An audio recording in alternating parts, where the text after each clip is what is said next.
And of course, I'm pretty certain my wallet's been stolen. Um, and I would think they've broken into my house to do it. So that's two laws they've broken. Stealing's illegal and breaking an entry is too. If that's what's happened, well, and they're trying to do it to force me to go to town, aren't they? Well, why would I go to town if I haven't any money? And we're going to buy food? Pointless, isn't it? Because I'm going to have to conserve the energy because I can't walk there. I can't afford a taxi. What do you expect me to do? I don't like charity. I wouldn't ask someone else because to me that's cheeky. And actually, I've seen your true colours. You're unprofessional. And you're desperate. It's your own stupid fault. Don't blame me. And I'm not coming to town. I will sit here and die on principle because my uncle would. And of course, I was brought up by his mother. So what do you expect me to do?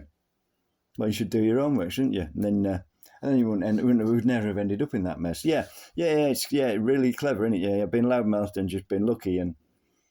But if you're professional, you think things through, you do things properly, and then it doesn't go wrong. Yeah, there isn't much industry anymore, but your industry is dead because of the way you behave. Yeah, I mean, amazing. Look at this amazing program.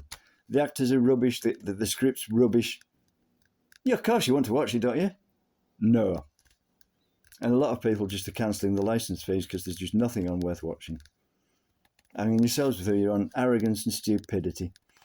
I don't care what you think of me. I mean, I was made to in '88 in the factory I worked in. I didn't know the news companies were lying because I'm honest, and when you're honest, you tend to think everyone else is.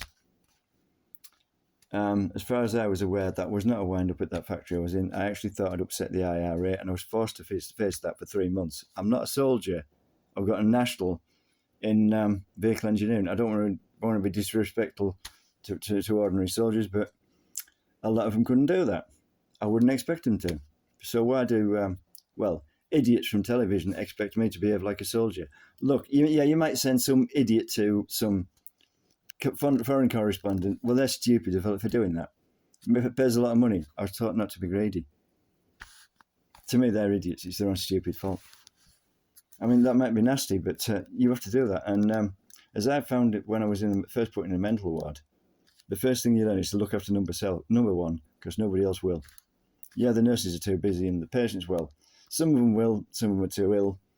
And when you're well enough to help the others, you try to. And if they don't help you, if they actually make you worse, well, you don't bother with them. As my nan used to say, you're not worth bothering with.